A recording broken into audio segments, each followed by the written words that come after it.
Game of Thrones was one of the most watched television events in history. Hundreds of millions of people, billions of dollars. A cultural moment that may never be repeated. And yet, the show that might actually be better is the quiet one, the smaller one, the one most people almost skipped. That should bother you a little. Because if it's true, it means scale was never the point. Game of Thrones earned its place in television history. That's not up for debate. At its best, it was genuinely remarkable. Complex political storytelling, morally ambiguous characters, a world that felt lived in and dangerous. It changed what audiences expected from fantasy on screen. It proved the genre could be taken seriously. For years, nothing else came close. But here's what most people don't say out loud. A lot of what made Game of Thrones compelling in the early seasons wasn't the scale. It was the intimacy. It was the quiet conversations. The tension in a room between two people who both knew too much. The character work that happened before the spectacle took over. And that's not the real reason A Night of the Seven Kingdoms feels different. That comes later. What the new series does, almost immediately, is strip everything back. There are no sprawling war councils, no 17 competing factions, no continent-wide political webs to keep track of. There are two people at the center of this story, and the show trusts that to be enough. That trust is rarer than it sounds. Most television, especially in the fantasy space, confuses complexity with depth. More characters, more locations, more plot threads running simultaneously. It looks ambitious. It can even feel ambitious. But complexity and depth are not the same thing. Complexity is structural. Depth is emotional. And you can have one without the other. Game of Thrones had enormous structural complexity. Dozens of named characters. Multiple timelines of consequence. Political intrigue layered across kingdoms. But as the series progressed, that complexity started to crowd out the depth. Characters who once felt fully realized began to move in ways that served the plot rather than their own internal logic. The emotional core got harder to find.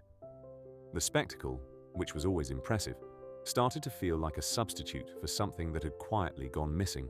A Night of the Seven Kingdoms is not trying to do any of that. And that's where the difference becomes obvious. The show operates with a kind of confidence that only comes from knowing exactly what story you want to tell. It isn't reaching for scale. It isn't competing with its predecessor. It's doing something genuinely harder.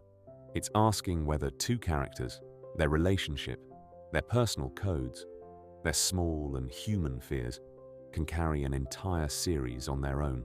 And the answer, surprisingly quickly, is yes. What makes this work isn't spectacle. It's specificity.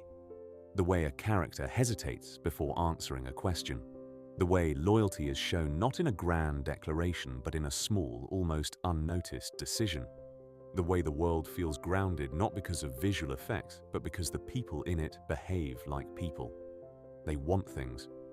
They doubt themselves. They make choices that are understandable even when they're wrong. Game of Thrones, especially in its later seasons, moved away from this. Characters started making decisions that served the story's momentum rather than their own psychology.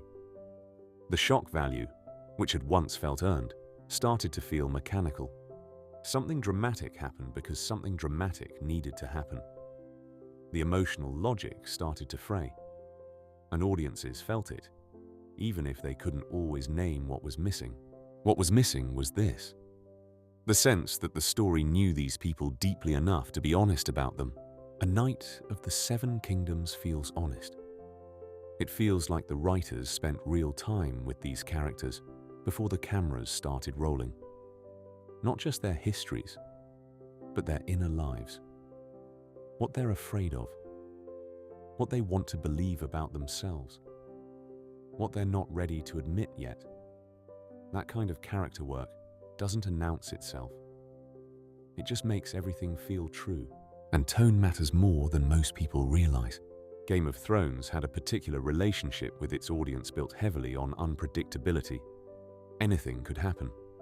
Anyone could die. The ground was always slightly unstable. That created genuine tension in the early seasons. But over time, unpredictability became its own kind of formula. Shock stopped being a byproduct of honest storytelling and became the strategy itself. The show started to feel like it was working against its characters rather than through them. A Knight of the Seven Kingdoms has a completely different tonal agreement with its audience. It isn't trying to shock you. It isn't holding brutal surprises in reserve as a narrative weapon. The tension it generates is quieter. It comes from caring about people who exist in a world where things don't always work out. That's a harder kind of tension to build. It requires patience, and it rewards patience in a way that shock value never really can. Because shock fades. What stays with you is connection.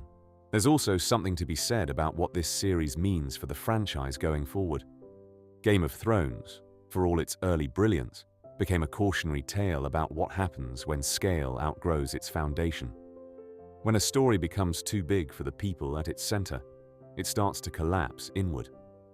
A Knight of the Seven Kingdoms suggests a different path, one where the world doesn't have to be enormous to feel real, where a story about two people navigating honor and belonging and the cost of doing the right thing can be just as compelling as a war for a throne, maybe more so. The strongest argument for this series isn't that it's flawless. It isn't.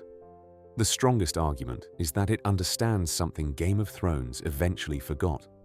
The most powerful thing a story can do is make you genuinely care what happens to someone who isn't real.